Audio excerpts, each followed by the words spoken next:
Hi, do you work here? Sure do. I'm starting some load development, and I had a question about nodes. Are they real, or is that a myth? You can use any charge you want to. It really just doesn't matter. I got another question for you. Have you been to a psychiatrist? Because I think you're retarded. Old man Taylor, welcome back to the reloading bench. Today we've got some controversy. We've got a whole lot of things to cover. We're talking about load development.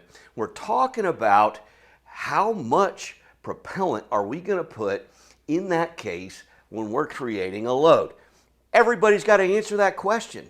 The beginners, experts, we've all got to answer that question, and we've come up with a lot of different ways to try to figure that out. I'm talking about OCW, talking about the ladder method, I'm talking about velocity nodes, I'm talking about group analysis, I'm talking about all kinds of stuff. But here's the thing. We've got some friends over at Hornady. We've got some ballistic engineers who create ammunition that they're selling and have for many years that have done some large group testing, and they don't think any of this matters. What am I saying? Episode 50 and 52, you've heard me talk about that on this channel quite a bit. And the reason is those two episodes just turned over a lot of ideas that we'd been using for a long time. Started stating some details that when shot in large groups, these nodes tend to go away. When shot in these large groups, the differences between these small 3 and 5 shot groups we're using just sort of flatten out and don't mean anything. That's really what we're talking about. In fact, let's take a listen to some short clips of those two episodes and address those things specifically. Muzzle velocity versus charge weight, right? A common thing people look for is flat spots. So they'll increase charge weight, look at the velocity that they record, and it'll go up, and then it'll flatten out, and then it'll go up again. And they say, oh, well, that's my velocity node. That's where my velocity is consistent from this charge weight to this charge weight. My velocity doesn't move around. Pretty standard method that people use pretty often in the industry. When you shoot 30 or 50 shots at each charge weight like that, what you see is just a nearly linear increase in muzzle velocity. What you see with standard deviations and extreme spreads at each charge weight is that they're basically identical all the way across. From book minimum to book maximum, as you plot powder charge versus performance with velocity, I have not seen standard deviation meaningfully change over that span. Using velocity for load development is a moot point and shouldn't be looked at seriously. After the fact, I look at it and I'll accept an SD of 13, maybe 14. That's getting pretty bad. I prefer it to be 12, 10, 8, 7, somewhere in there. You don't have to tell us how you used to do it, but what do you do right now? I seat the bullets 25 to 35 thousandths off the lands and forget my seating die is adjustable. And then I will try 10 shot groups with 3 or 4 different powders that are applicable for the cartridge. And those are just kind of feelers. And like Jaden was saying, if any of those are horrible, then I pitch them. If they all look good, then I'll go back and shoot those as 20s and take the best looking one out of that. Yeah, that's all you do. That's it. Jaden, similar story for you? Similar. What I do is first I figure out what bullets do the job I want to do. Then I go and pick powders that are applicable to push those bullets at the velocity that I need them to go at to do their job. Lengthwise, generally make it fit, in a magazine first. You have to do that. But then, jump-wise, I don't really get too wrapped around the axle on that. I'll test a load somewhere in like 5 to 10-ish, but I'm doing 3-shotters if it's a hunting rifle. If it's my match rifle, I'll just lay down and do 10 straight because that's how I'm going to use it. And then, like you said, just start picking away, that powder is not as good as that one or whatever it is. And then at the end, if I'm prioritizing, I have 3 bullets I've picked, and one of them is the one I really want to use. The other 2 would work, but they don't have the characteristics as good as the first one. If that first one isn't showing me any promise, then I go to the other bullet. Okay. Now, question is that right? Is that information correct? They also state in these videos that they were really working with a couple specific chamberings, modern chamberings, and they were only using a few specific bullets when they did these very large groups. that showed none of this really mattered. So what I want to do is take their idea that it doesn't really matter and test that against all these other ideas that we have developed and seem to make working loads for us. I've been doing this a long time, and it seems like just about every method I have tried has produced a pretty accurate load. So in my mind, I've got that bias that it works. But if they're right and it doesn't matter, then of course it works. Anything I would have tried would have worked. It would have given me the same result. And it's just something in my head that's not real. Here's what we're going to do. I'm developing a load. And the first step in developing your load is, what is its purpose? Okay. So for me, this load, the purpose is long distance. And I say long distance, 600 to 1,000 yards in 308. That's the purpose of this load. I've defined my start. What am I going to do? The second thing is projectile. What type of projectile am I going to use to develop this load? I've already figured that out. I'm going to run Sierra Match King 169, which is a more modern design based on that 168 to get the high BCs that we're looking for today. I'm going to use the 169, and I'm going to try to develop a load that makes that round more accurate at very long distance than my current loads. That's my objective. Okay, so we've stated our objective. Second thing I'm going to do is I'm going to load some feelers. What am I talking about? I'm talking about, instead of trying a bunch of different projectiles with one gunpowder, which I've done in the past, and I end up with boxes of partial bullets that didn't work out, that I'm never going to shoot, that are still in my cabinet and probably will be till my grandkids get rid of them. Instead of doing that, pick the projectile that I want and try some of the powders that I have already on hand, maybe add one or two, and see which powder responds to that projectile the best. If I don't get an acceptable result there, we scrap the projectile and we try something else. But I've got the gunpowders on hand anyway, especially in 308, because they're so versatile. They work in so many different things. They work in my 223 very, very well as well for my heavy projectiles in 223. So I'm going to do that. And I'm going to start out, I'm going to make 10 rounds of each of 3 gunpowders that I want to test with this projectile. In fact, I've already done that step, so that won't be in this video. It's in another video where I was comparing new brass versus once fired. I used that Hornady's method that they described, just coming off 1 grain of full charge, printed data, and coming back about 35 thousandths off the lands. And from there, fire 10 shots. And let's take a look which ones meet my criteria, which ones don't. The ones that don't, we throw out. The ones that we do, according to Hornady, we just come back and shoot a larger group. Here's where I'm going to vary. Instead, I'm going to start developing that load. And we did develop one particular gunpowder with that projectile, with that primer, with that brass that was promising. It produced what we wanted. What we're going to do from there is we're going to run an OCW.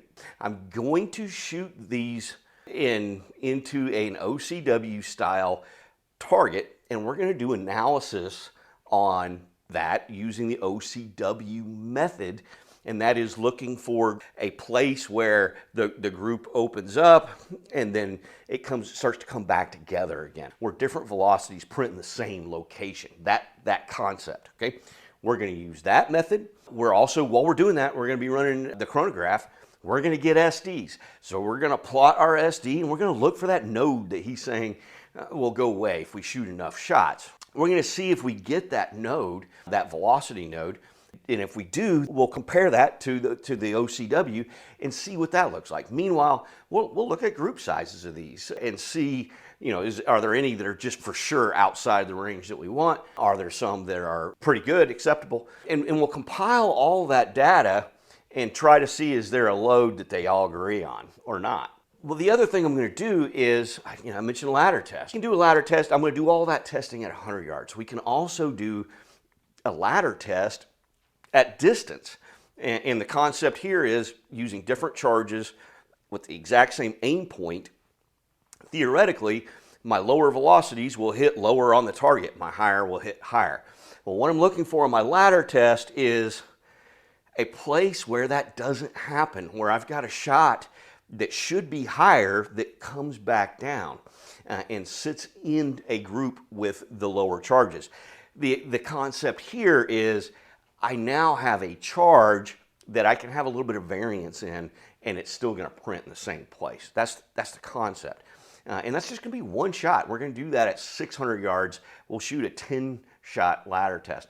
And we'll see if this stuff aligns, if it agrees, if it gives me a load, or does it give me 3 or 4 different ones. Whatever results we get there, the end result will be we're going to shoot a 25-shot group with our best load that our load development gave us, and we're going to shoot that against Hornady's method, 25 shots, and we're going to do that at 600 yards because this is intended for a distance load. That's the whole point. We're going to see, is there any difference there? And the other reason I'm going to 600 is, we've done some testing before, and what we find is at 100 yards, sometimes the difference between our groups is 1/4 inch or less. Well, we want to open that up. If there is a difference, we want to see it significantly. So we're not splitting hairs and saying, yeah, maybe, it's 78% probability. We want a higher probability than that. And we'll do some probability numbers. I may not spend a whole lot of time on that in the video,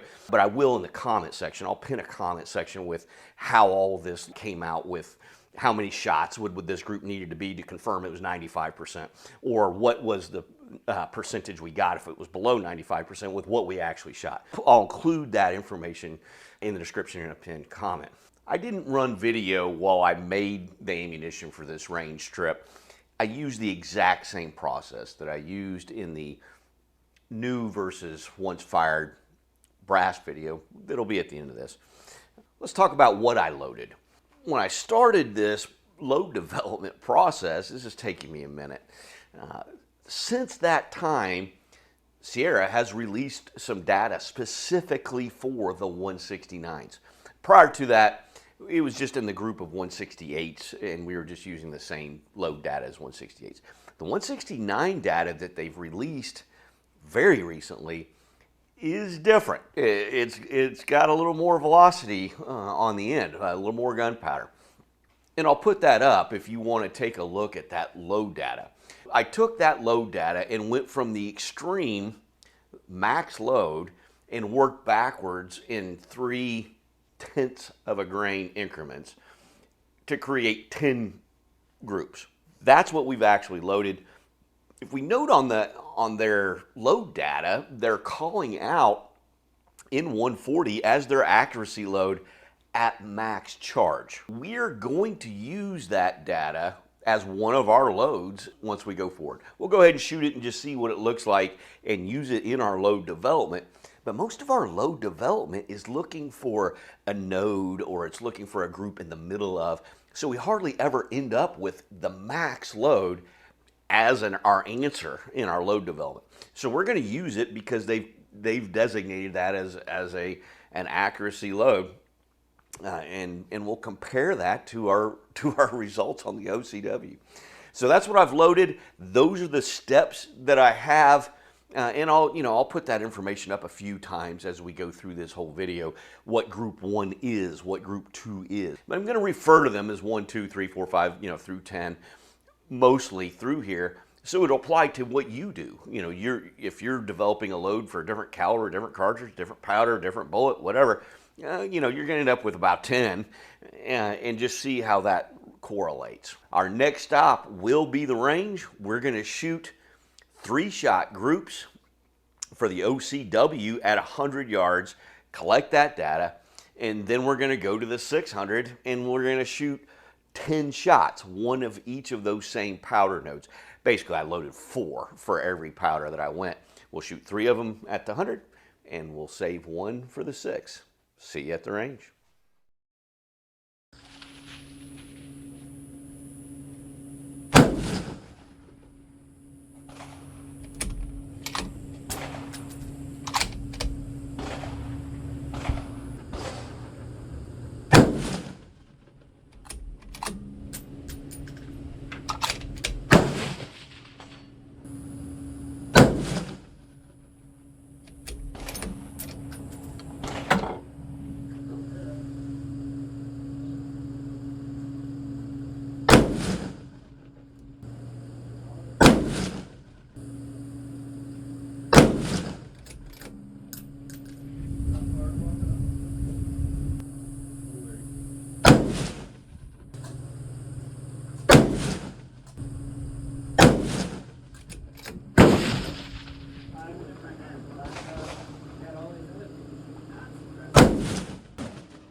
Back from the range, I've got targets, I've got data. I've got 2 printed targets.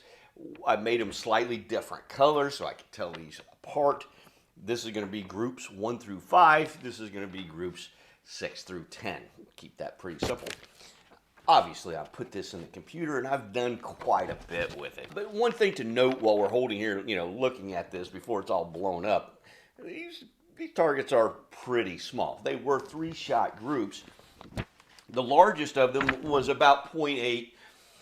The smallest was under 0.2. Most of them about ½ inch, roughly, in that ballpark, just to scale that for you at 100 yards. Couple things that we were looking for here, actually quite a few, that we're going to use this data for. We can evaluate each of these ideas as its own load development idea.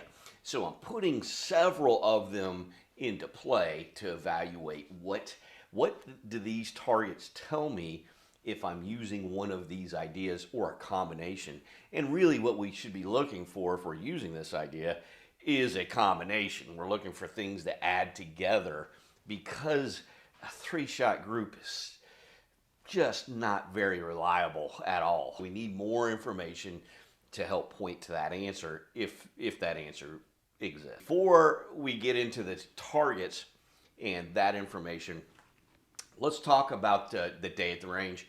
The day at the range was really good in the morning, and that's when I shot the first 30 shots, the OCW at 100 yards. Went really, really well. No wind to speak of. In the afternoon, we started to pick up some gusts. That's when I was shooting at the 600. I did have a little bit of wind there for some horizontal movement, really not extreme. Our first evaluation that I'm going to choose to make here is standard deviation. I ran the chronograph for all of these shots, and I've got that data. I got an SD on just 3 shots, so this data is not super strong. It's one of those things, we want to pick the best maybe, but we really want to rule out the worst. It's one of those type ideas. My SDs did range, from very good to okay. There was nothing bad, nothing to say, yeah, definitely not going to use that. But my 2 best SDs that I got out of that were groups 6 and 9. So we're going to pull this and we're going to put this into a chart, and I'll put this chart up at the end. It's going to show, using each of these criteria that I'm using, which groups were successful or which ones were ruled out, and that will give us our best at the bottom to confirm. First one being SD, that really low 1.8 on group 6, it just had to go in there. And then 6.7 for group 9. The next one is the concept of a velocity node. This one is really popular. I've heard it repeated a lot of times by a lot of really good shooters.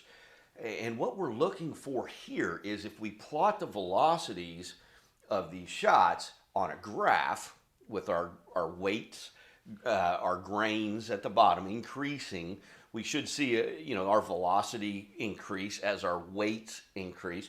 We're looking for a flat spot where that sort of stops increasing and then goes back up. And we want to kind of pick the middle of that flat spot, with the concept being, if my charge is off just a little bit, if my weather changes, if it gets a little warmer, a little cooler, I get a little less or more pressure because of that, whatever, it's not going to impact my velocity very much. Well, that theoretically means I'll be shooting in the same spot, even with a slight shift. That's the concept. And I ran each individual shot and put it on a graph. Sure, I'll throw those up there. This is all going to go by very fast. If you want any of this data to study, just pause, take a screenshot if you want. And then I took the 3 shots and averaged them together to create that wave, so to speak. You can see I don't have much of a wave. It's pretty straight linear increase in velocity with charge. Okay, that's kind of what Hornady was getting at with 50 shots or 100, and we just didn't really see it play out at 3. If I did that again, could I get something? Probably, most likely. I think this is the exception. I've done this quite a bit, and I usually do get significant dip in there or a flat spot. It just didn't with these. Now, these are also a modern design, so it's also potential that the change in the bullet, making it longer, skinnier, ogives and things like that, maybe it doesn't happen as much, and that's why Hornady was saying you're not going to see it. Well, I didn't really see it. If I was going to call something, I would call group 6. I'm probably going to put that on the chart as my velocity node, but it's pretty weak evidence on velocity node. Really didn't get much. Next one is, I'm just calling it OCW. I don't know what you want to call it, but basically the concept here is, and this is why this target looks the way that it does, what I want to do is kind of find the center of each of these groups and see where the center of that group is pretty close to its neighbors. And you can see that kind of happens here with 1, 2, and 3. If I look at the centers of those, they're pretty close to the same center. Well, and that same concept of, if I have a change of pressure, if I have a change in velocity or whatever, it drifts from the middle of that, from 2 drifts to 1, 2 drifts to 3. It won't change much. I've got a computer. I found the true center of each of those 3-shot groups and then put those into a 10-shot group. That's what this target is, and I'll put that up here. And of course, numbered the groups 1 through 10, so we could take a look at their actual centers and kind of get that, what we're trying to do with the paper target and a ruler. This is going to give us, it's just really obvious. I'm calling this one the OCW test because that's kind of traditionally what OCW means when we're doing this type of work, but there's lots of variations on that. Using that concept, I identified group 2, and you can see that it's right in between 1, 2, and 3. 2 is right in the center. The other one that sort of played out with was 8, with 7, 8, 9 kind of making a cluster. That was not as strong, but it is closer to the velocities we were looking at. So I may have been grasping there a little bit. Those are the 2 that we're going to say OCW identified for us. Then the next one is a ladder test. Now, I said I was doing the ladder at 600.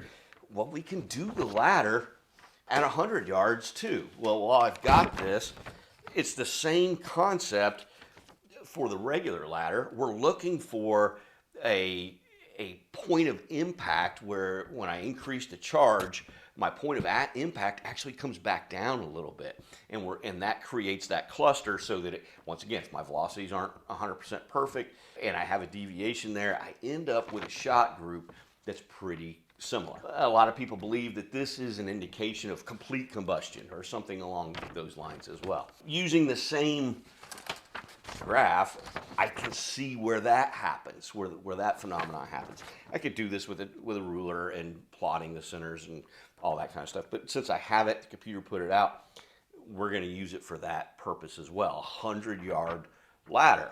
And if we look at that, that's going to give group 4 is the one that stands out there, and 7 up here are where that happens, where it comes back down and then goes back up. We want the middle of that. And then the 600, which I don't have a paper copy of because that was electronic. Put the target up right here. And we had two instances where what we just talked about at the 100 happened. I've got some horizontal drift there. Like I said, we did have some winds gusting a little bit that were definitely moving that around a little bit left to right. But if we look at group 2, we had that dip occur in that group. And then if we look at group 9, we can see 10 really came down a lot. And we didn't see that really happen at 100. It was just one shot, which makes it suspect for sure. Very light evidence once again. I wouldn't hang my hat on it. But that is what it produced. It produced group 2 and group 9 as where that phenomena occurred. And the last thing is going to be elimination based on group size. If I've shot 100 yards and got a very large group that I'm just not happy with, it doesn't really matter if I identified it as a potential to develop. I'm going to rule it out. The only one that was really even over 3/4 inch was group 7. So we're going to eliminate that one. Now, it wasn't much over, and if I only had 2 groups to choose from, I'd leave it in. But we've got quite a few, and that's going to be more shooting and more groups and more analysis. So I'm going to go ahead and eliminate it as the worst. What does that leave us with? And I'll put up that chart now that we can see how I'm choosing what I just went through. I've identified 4 groups that I want to continue development for. Well, there's actually 6. I've got the 4 that my OCW at 100 and my ladder at 600 identified. I've got those 4.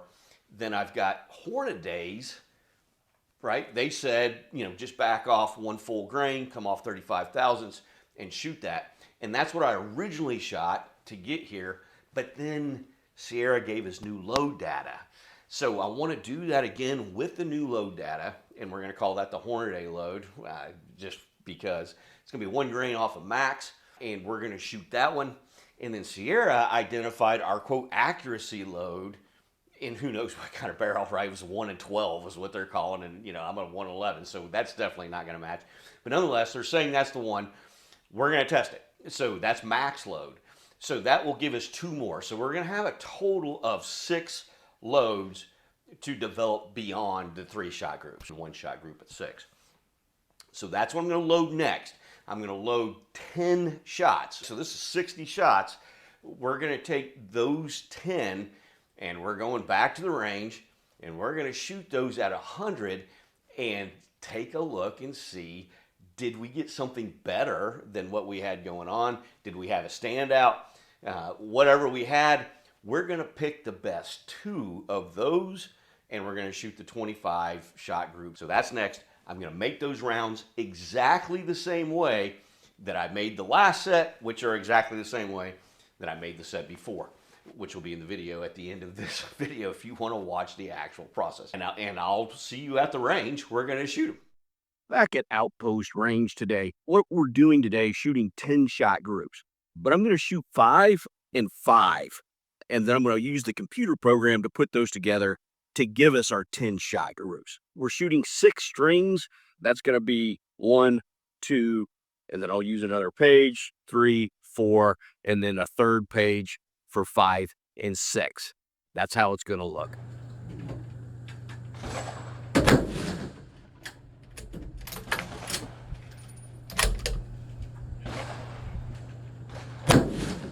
About 2 feet above it.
Back from the range, I got targets, I got data. What a shock. What do we see here? Well, when we look at the 5-shot groups, I've got some pretty good ones. I got several below ½ inch on here, but when I combine them with their other 5-shot group to make a 10-shot group, not so much. So I'm gonna put those targets up with the 5-shot data. I'll let that scroll through here as I'm talking. And I've made this point several times in other videos. Just make it again.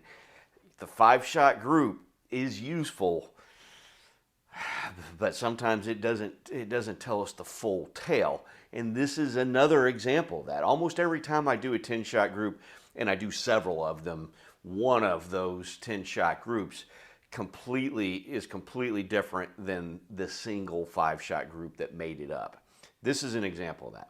Like I said, I got some 0.4s in here, got some 0.5s, but I don't have any 10-shot groups anywhere close to that. They're all much larger than that. In fact, surprisingly, they were all pretty similar. At this point, you would think all of this testing we've done and all this refinement we've done, something would be standing out significantly different. They're not exactly the same, but given that there's still only 10 shots, statistically, there's not a big variance between them. In fact, I actually did run the numbers to see, are they significant? Can I definitively say that if I shot 100 of these, they wouldn't all end up being exactly the same? Here's what that data told me. It told me group number 2, and I'll put the composites up of the 10-shot, because really that's all we care about for this. I'll start scrolling that through. Number 2 was big. It was about 1.5 inches, and it was an outlier. It was different than the rest, and when I compared that to the next largest group, my calculator said I only needed 5 shots to rule it out, to be at 95% sure that they weren't the same. So we did identify for sure a better group than group 2. And that's what this 10-shot set of 6 gave us, was we're eliminating group 2. Unfortunately, that's almost all it did. Everything else, statistically, it's got a fairly low probability that they're different. 70% chance that one is better than the other was the best that I got. Everything else was closer to a 50-50. They were just really similar. And when I calculated how many shots I would need to separate them in each group, it was over 1,000. But I've got to identify, I have to identify a best group out of this. And how can I do that? Well, other than group size, and by the way, I was using inches and mean radius there, and they all aligned perfectly. There was no instance where mean radius had a larger mean radius and the group was smaller. If the group was larger, the mean radius was also larger. The other criteria we've been using all along is velocity and standard deviation. Okay, that was not the same. So when I put that up, I'll put the SDs up right now. When we look at that, we've got a couple that are pretty impressive. Keep in mind, this is still 10-shot groups, so there's still not a ton of confidence in these numbers. Way more than 3. Still better than 5, without a doubt, but not definitive either. So what I'm going to do is, I said I was going to test all this against that Hornady load, as I'm calling it, at the end. So we're gonna carry the Hornady load in to our final. It made the cut because it was already predetermined that it would, but it is actually one of our better loads anyway. And then the one that's right next to it had a better SD. It was tiny. So we're going to take that as well, even though it wasn't technically the smallest group. Like I said, they're all so close. It is too close to call. And those will be the 2 that we're going to carry on for our large group testing. But before we do that, I just had to do one more thing. I actually took another trip to the range in between our last visit. And what did I do there? Well, I had identified the one that I wanted to carry forward, and I decided to run a seating depth on it. Now, I'm not going to put that video up of me shooting that. It's 48 shots. It's kind of boring. I do have the targets, though. And like I said, there's 48 shots. What I did is shot 3-shot groups using the standard seating depth test that we do, the same point of aim all the way through, and shot all 48 of them. And I'll be putting them up, of course, as we go with their data. What do we do with this? Well, the concept here is the seating depth node. And I do have a video on that. And with the 168s, we did have a probability that there was a seating depth node. There was an improvement there. It wasn't huge. It was about 0.2 of an inch is what we shrunk that group with our seating depth. This being a more modern design, I really didn't expect there to be much. Let's take a look at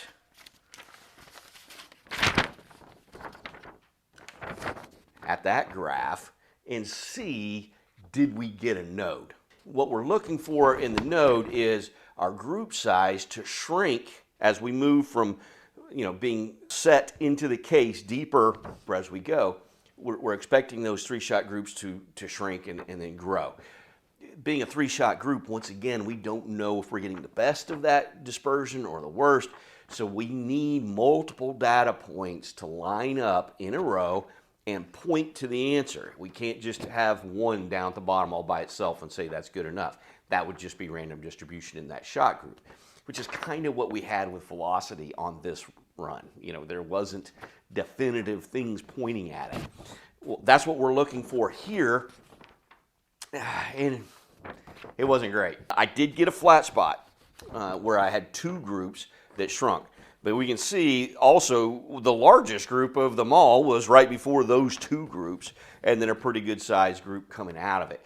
So that's really not a multiple groups pointing. It's really just 2 at the bottom by themselves. Could have been just random distribution. I don't know. We're going to call it, and we're going to make that our depth to go with all of our load development methods.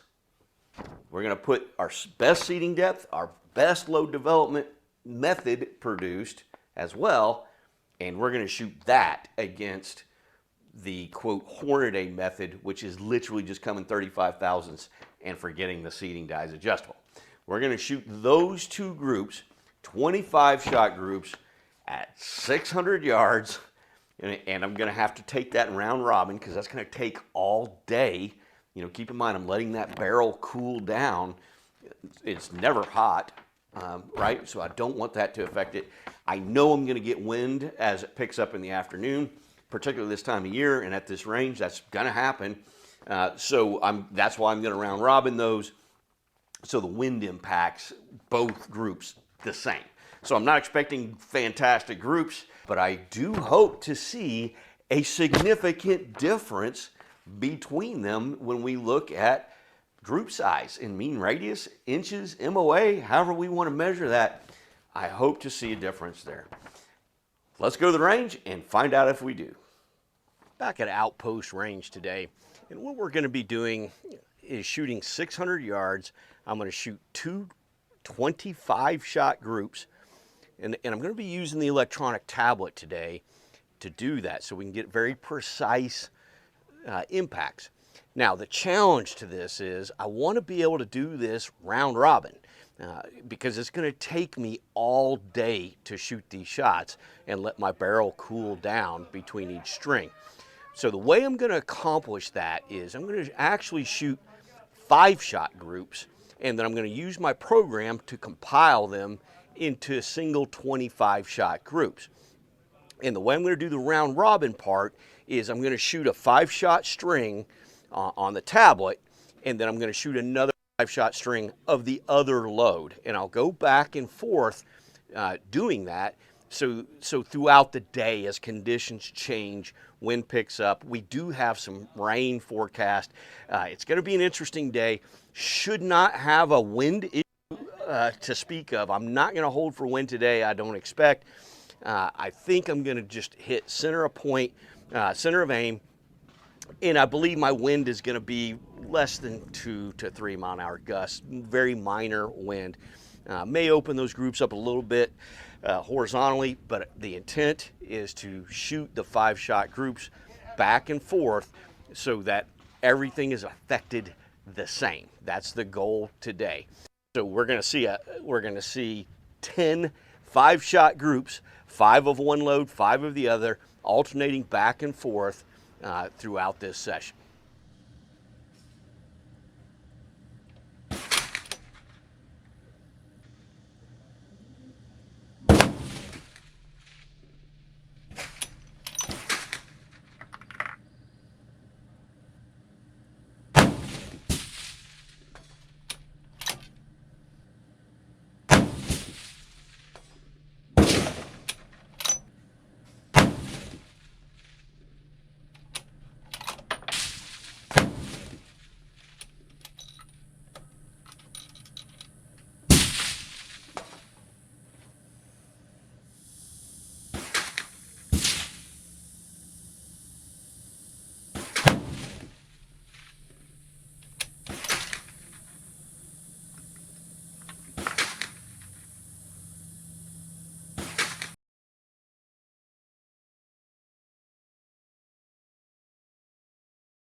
You see the white dot on it? Yeah, I see the white dot. Okay.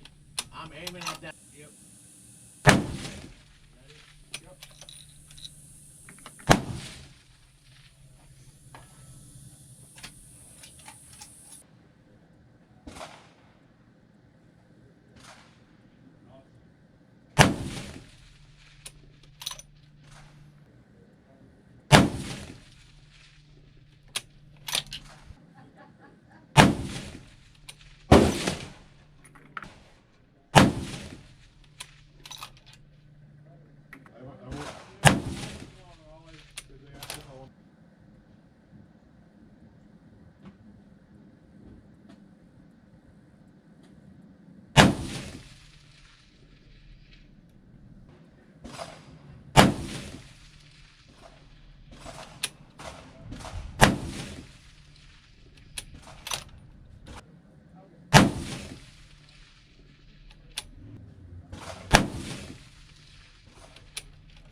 Accidentally hit 2.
Back from the range.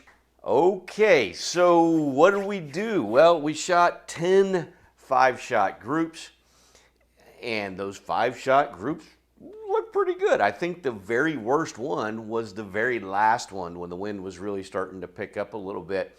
and that was about 1 MOA. So everything else was, 0.9s, 0.7s, there was 0.6 in there, 600 yards. 5-shot groups look really, really good. Now, it did take me all day to shoot this. And as you see in the video, as normal, I'm cutting in between shots and starting that video again right before I pull the trigger, squeeze the trigger as it were, and just trying to condense 3.5, 4 hours. And in this case, it was about 5.5 with all the ceasefires and some other things that were going on. It just took all day. So there was a significant change in the environment from first morning, the very first shots of the day I was taking, all the way till nearly the last. Just because of that, there's going to be a shift in the groups. Those 5-shot groups started in a different place than they ended. Okay. But nonetheless, we wanted a 25-shot comparison between the two. I did shoot the 5-shot groups round robin. So both groups were impacted exactly the same by the change in the light, by the change in the wind, all those things. They were impacted by the same environmental factors. Now, when I put up the 25-shot composites, I used the computer to put those together for me. It's interesting, they did not respond to the change in environment exactly the same. The group sizes were surprisingly similar. And when I say surprisingly similar, I mean real similar. And I'll go ahead and put that data up too. They were just over 1.5 MOA, both of them. What about mean radius? If I go to mean radius, we're going to throw out our flyers, right? Maybe we're going to see a difference here. No. Our mean radius was almost identical as well. And I'll put that data up here. And I think with 25-shot groups, especially with changing conditions, I think that mean radius number is really powerful to give us a better evaluation of the targets. But I didn't really have flyers. It shot very well, clustered very well, didn't have any of those, what was that one? That tells me a couple things. One, I'm happy with the load. Even though, 1.5 MOA was bigger than I wanted, like I said, with the wind and everything else, each of those 5-shot groups being as small as they were, with none of them going, or 1.5 MOA, remember this is 600 yards, 8 inches, something like that. None of them did that. Because they were all pretty consistent, that's actually what I was after. So let's talk about velocities. The Hornady charge was 1 full grain away from max. It had less gunpowder in it than the one that we chose, the 45.1. So we would expect that to be faster, and it was about 50 feet per second faster. What about the SDs? The Hornady load, actually the SDs opened up on that guy. We ended up at about 15, where the SD opened up on ours as well, but not as much. It stopped around 12. That shows on the composite groups. Okay, I'll go ahead and put those up. The first one I'm going to put up is going to be that Hornady cluster. We can see the entire cluster is shifted to the right of the target. Well, that was the direction, that the right of my point of aim. That was the direction the wind was blowing throughout the day. When I set up my scope and got my dope dialed in, I made extra of the other load and fairly well centered that. So this load just naturally, for whatever reason, was printing to the right. If we look at the green line, you'll see where the true center of that group is.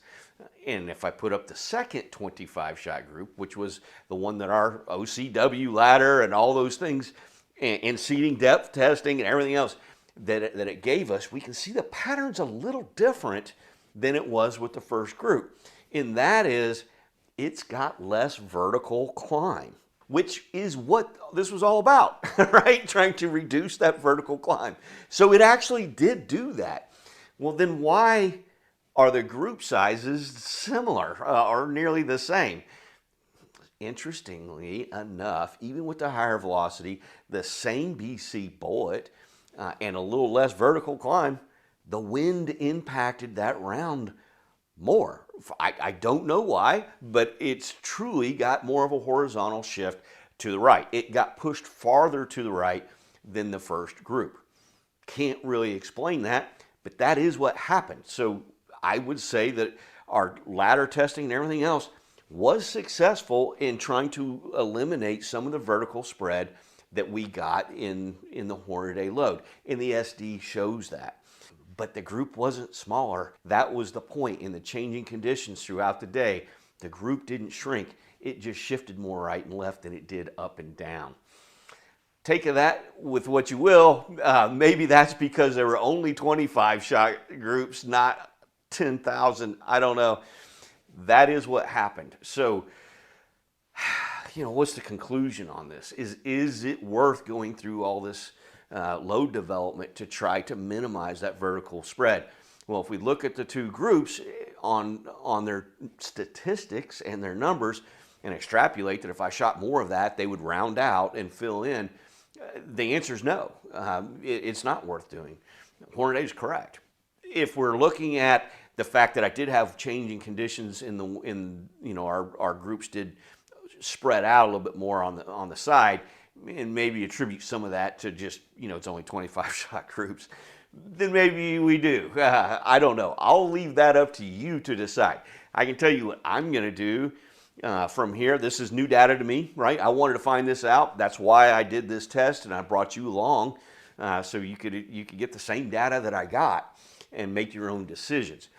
What I'm going to do in the future, well, this was a modern load, a modern bullet designed by Sierra specifically to compete with other modern bullets. I'm probably going to follow Hornady's direction on modern bullets. That's what they were also testing, and they just didn't see a big change. When I go to the older chambers like 308 and I'm putting in a less modern or something that's not designed to eliminate jump variances and those type things specifically, I'm definitely going to continue to go through load development. And I may bring you along for that too. If I get a different result, it'd be interesting to see. If I get the same result, maybe that's just, we tack that on to the end of another video to explain that. Thank you for hanging with me through this very long video. Lots of shooting, about 300 rounds is what I ended up spending, including my sighters and making sure my dope was right and all those other things. Thank you. If you enjoyed this, remember, I will have statistical data on these final 25 shot groups in the description below, with probability of how many shots would we need to get 95%, with what we have, what is our probability that they're different, those type discussions that you guys love to have. We'll do the stats stuff in the comments below. I will have a link to Hornady's 5052 in the link below, because that's what launched this whole thing, just to make sure you've seen that. And then the final video will be basically the part 1 to this load development, the new brass versus once fired. Thank you very much.